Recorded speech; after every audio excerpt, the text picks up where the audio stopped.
Balik paglilibang tayo mga bayang classmates. Isang magandang araw ng Biyernes sa inyong lahat mga bayang classmates. Nasa ikapitong araw tayo ngayon para sa buwan ng Nobyembre taong 2025. Hari naway mga nasa mabubuti kayong kalagayan at kalusugan sa mga sandaling ito para sa ating gagawing paglilibang sa 7 karerang na ihanda at nabuo sa atin ng MMTCI at Philippine Racing Commission Handicappers na magsisimula sa ganap na alas 5 ng hapon mga bayang classmates.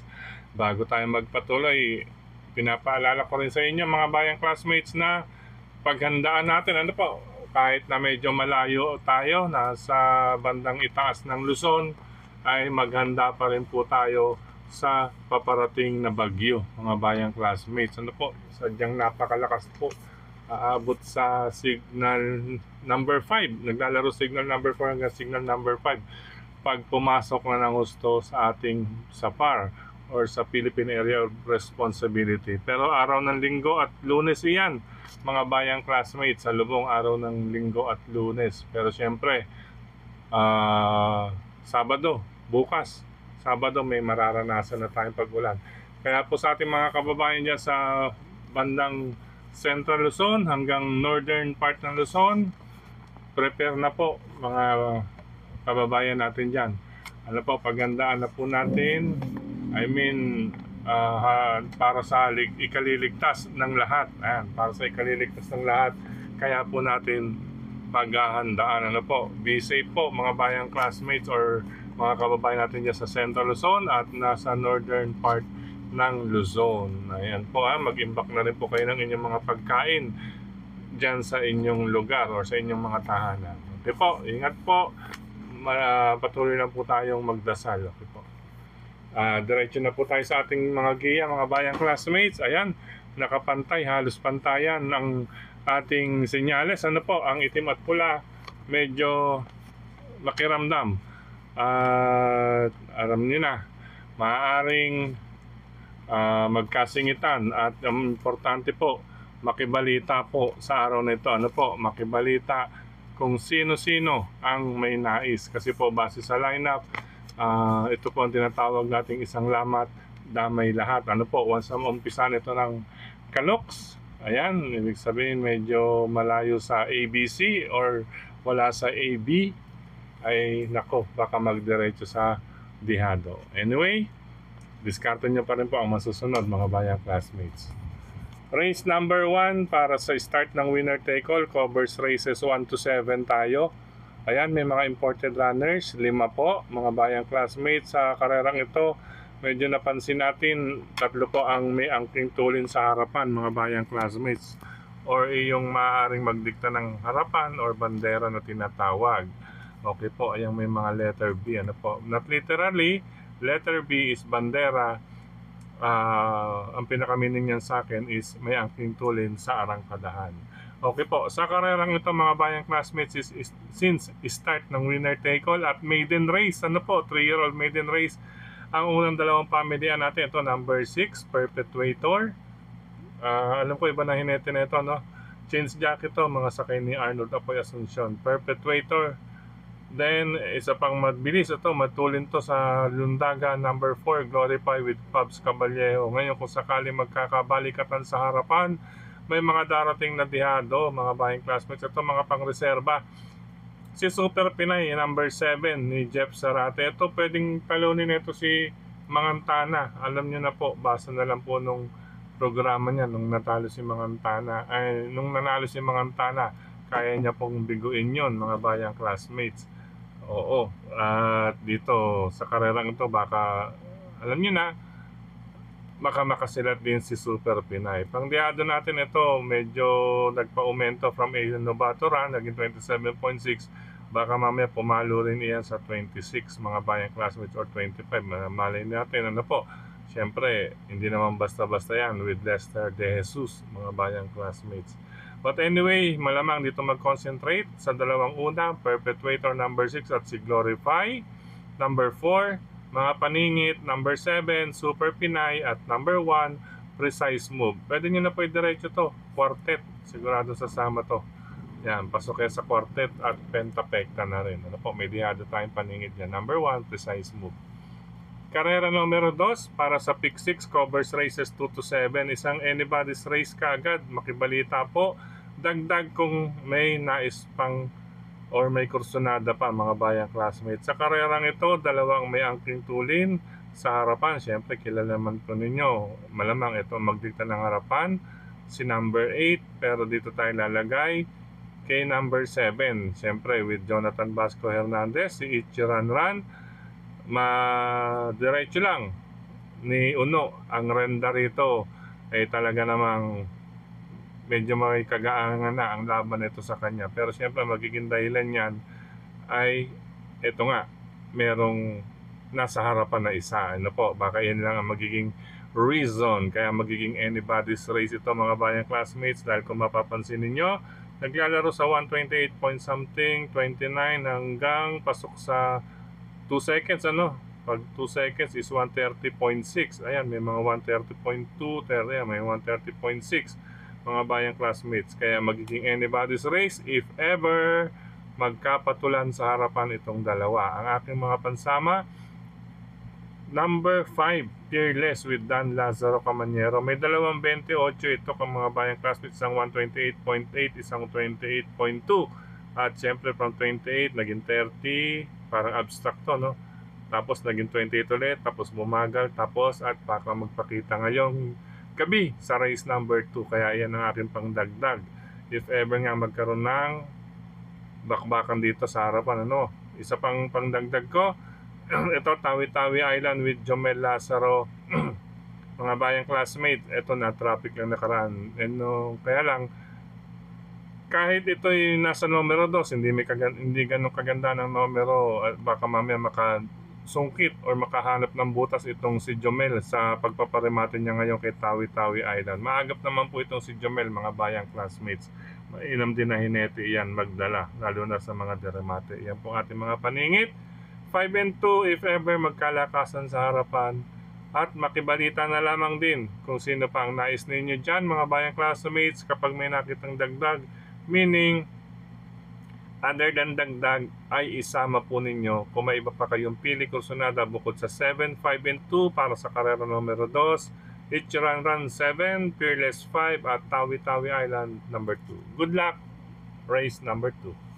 Race number 3 tayo mga bayang classmates, start ng Pick 5 covers races 3 to 7. Ito bagamat AR, anybody's race. Ayan po, maganda kasi ito mga bayang classmates sa 6 na kalahok. Once na talaga naman pong magkabigayan ng lakas ang 6 na ito ay masisiyahan tayo. If ever po talagang mag-go silang 6. 4 po ang imported runners dito mga bayang classmates.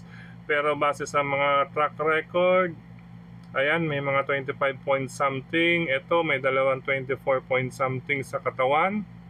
At ito 126, syempre milya yan. Pagdating sa 1.4 or 7 octavos, pwedeng maging 25 yan or 24 na rin something. May kalakasan lang po naging laban niya rito, kaya umalalay na lang. But anyway, since may 124 point something ito, number 1, This Old Heart of Mine with Ryan Onyok Garcia.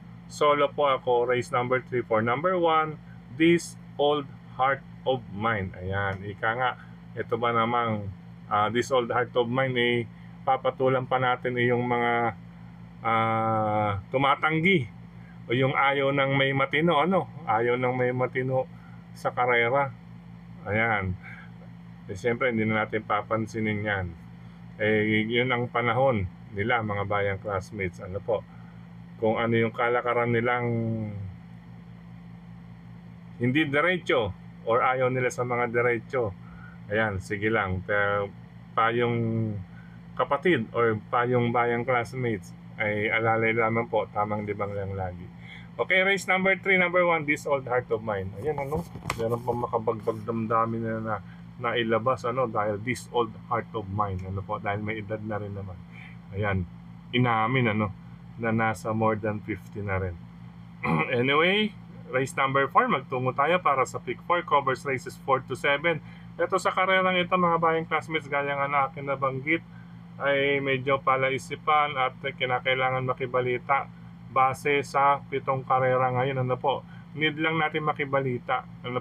Dito sa karerang ito, unahin ko ito number 5, Potential with Jenjen Huko. Batid naman natin si Jenjen, go go go ito mga bayang classmate. Pero syempre, kung sakali man, nasunod naman lang sa order yan, hinete lang din yan. Pero minsan, ang hinete, nabibiktima rin ng connection.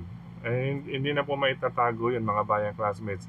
Question de labas, makibalita po sa number 5, potential dito.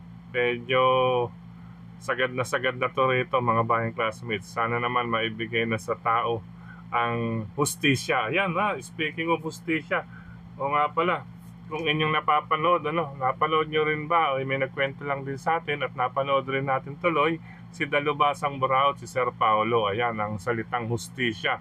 Kasi naman, meron talagang mga katulad na mga lamang na ayaw pang ibigay ang totoo para sa bayang karerista. Siyempre, alam nyo na, merong behind iyan mga bayang classmates. And as per Sir Paulo Crisostomo, ang Dalubhasang Buraot, mga bayang classmates, subaybayan ninyo, sabi niya, may pasabog pang darating. Ayan, subaybayan din po natin yan si Sir Paulo Crisostomo sa kanyang mga pasabog. At syempre, kasama si Michael Dapogi. Hi Michael! At syempre kay Lady Beatrice at kay Kagawad Bryce Centeno. Ayan, silang apat po ang nandiyan sa Dalubhasang Buraot. Okay po, balik tayo.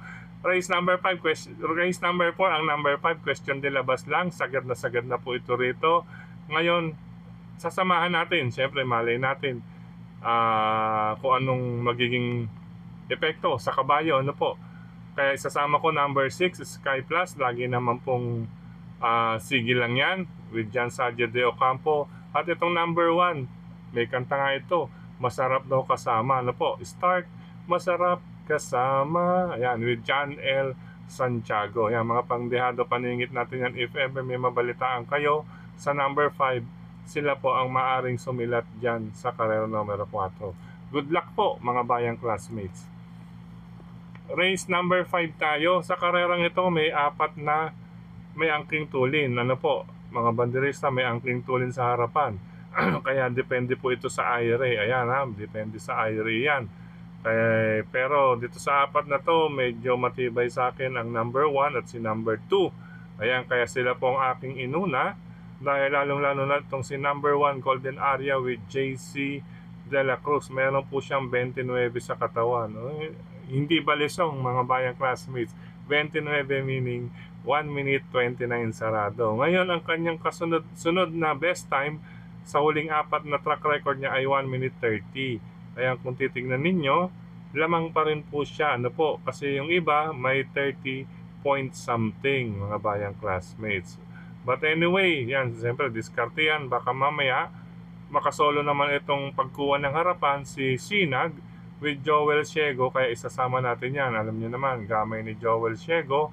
Itong si Sinag, mga bayang classmates, sakto pa ang pista, malamig, bagay sa kanyang racetrack. Ayan, at saka talagang, kaya nga natin nabanggit, gamay ni Joel yan. Once na ito ang makapagdikta at hindi masyadong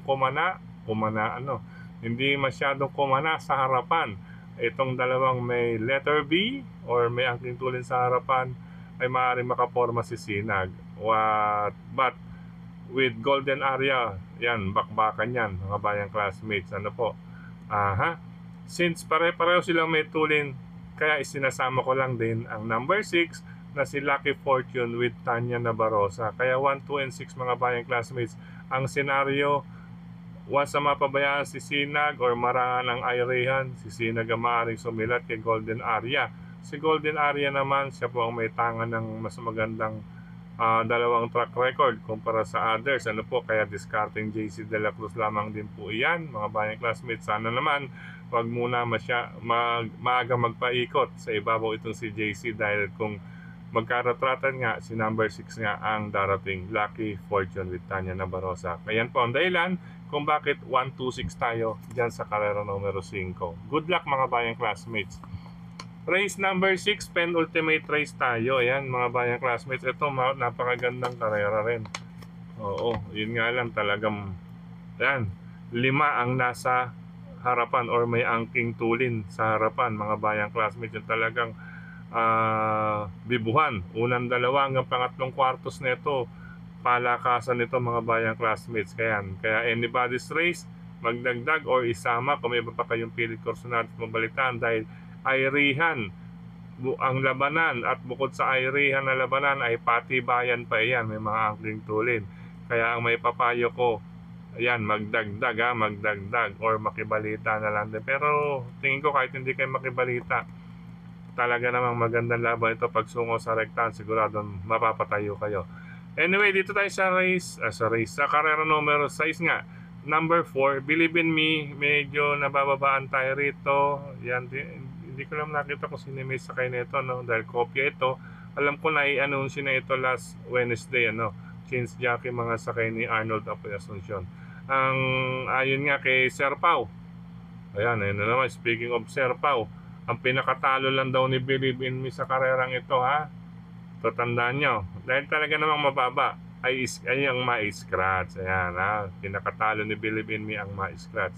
Pero since sa record may mga banderista, mga bayang classmates. Ang pangalawa kong pamilihan, since maraming banderista, itong si Wildcat. Unang-una, magandang post position, huling pasok. Yan, ha? Ang unang advantage, magandang post position, huling pasok.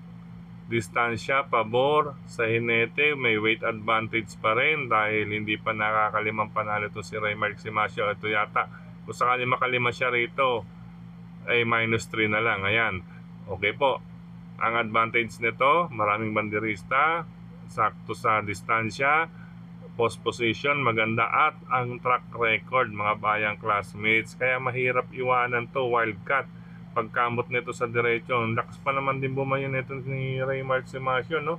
Nakita niyo ba yung pagdapa niya sa ibabaw nung sinakay niyang hindi lang lumagpas kay Parisian, ano? Kay Parisian yun nung hindi siya lumagpas, pero nakita niyo naman kung makatulak. Ayan, marami pong advantages, kaya bawal mawalan ng number 8 Wildcat dito sa race number 6. Okay po, race number 6, number 4, talagang mababa, scratch lang daw ang labanan as per Sir Paulo Crisostomo. At ito naman ang ating silip, number 8, maraming advantages, post position, distance, weight advantage, at ang track record, at higit sa lahat, ang magkabakbakan sa harapan. Ilan yun? No? Ang dami. Kaya wag mawawalan din ng number 8 Wildcat sa race number 6. Good luck po mga bayang classmates, magandang karera yan. Dumako na tayo sa last and final race. Iikot ko lang mga bayang classmates. Turn to race number 7. Last and final race para tingnan ng lahat. Ito, makibalita at magdagdag. Ayan, pasensya na, nasa sagi, gabi na po. Ang race number 7, magandang race. Unahin ko to, Vitrius. Medyo gumaang na laban nito. Napapanood natin to na nakakaalalay lang. Tingin ko nakikiramdam. Pero once ito'y buo sa paratingan, go ito mga bayang classmates, once na buo ito. Ayan, kaya kung nababanggit yan, kaya nga po may nakasulat na makibalita rin sa paratingan at dagdag dahil paratingan po. Once na mabigyan ng go signal na rito ito, malaki po ang chance ni Vitrius. Pangalawa kong pamilyan, ito medyo dihado, Lake Apo with Jomel Lazaro. At ito number 10, bagamat hindi natin nakita ang record mga bayang classmates, medyo dihado with John Allison Pabilik. Ayan, isama-sama lang yan, isama lang ninyo sa paratingan yan. Kumbaga, nagsisumigaw, number 10, sama-sama nating pagiging Shakti. Yan, mga bayang classmates, isama natin yan. Shakti, last and final race. Ngayon mga bayang classmates, 6, 8, 10 para sa akin. Dapat nasa listahan natin yan dyan sa paratingan. Pero kung may nais kayong iba, go lang po, kayo pa rin po ang masusunod. Good luck mga bayang classmates. Sa pagkakataong ito muli, maraming salamat sa inyong pagtutok, pagtangkilig, pagsubaybay. Higit sa lahat po ang pagtitiwala. Ayan, ngusuan It's a close fight. Isa't isa ang labanan natin ngayon sa karera.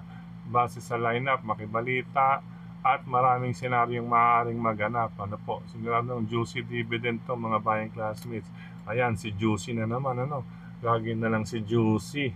Anyway, sa pagkakataong ito, nais ko namang batiin ng maligayang kaarawan. Happy birthday to brother Boyet Tubise. Happy birthday sa iyo, Yetbu, November 7. At syempre, binabati rin natin belated happy birthday. Ay siyempre dyan, nariyan yan sa Barangay 70 Zone 6 Caloocan, si Kapitan Boy Celso De Leon. Ayan, ha? Cap Boy Celso De Leon, belated happy birthday. At happy birthday naman sa araw na to kay brother, kapatid Boyet Tubise. Ayan, maraming salamat dyan mga bayang classmates.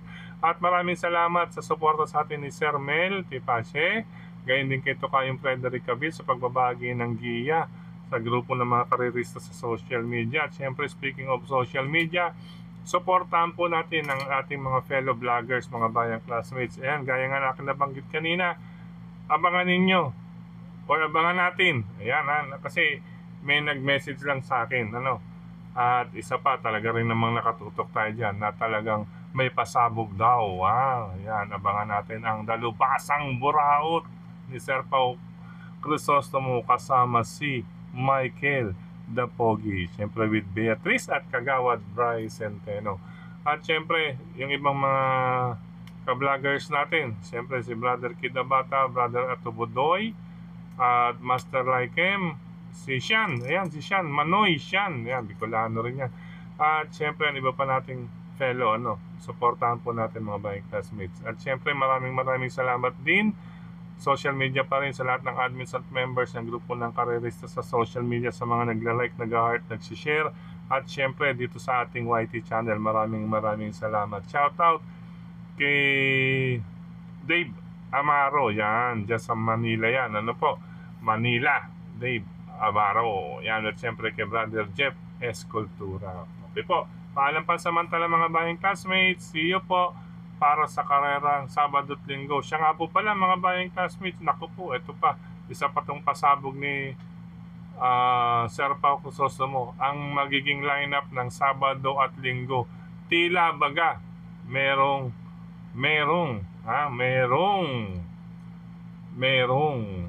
yan, abangan na lamang din po ninyo yan mga bayang classmates.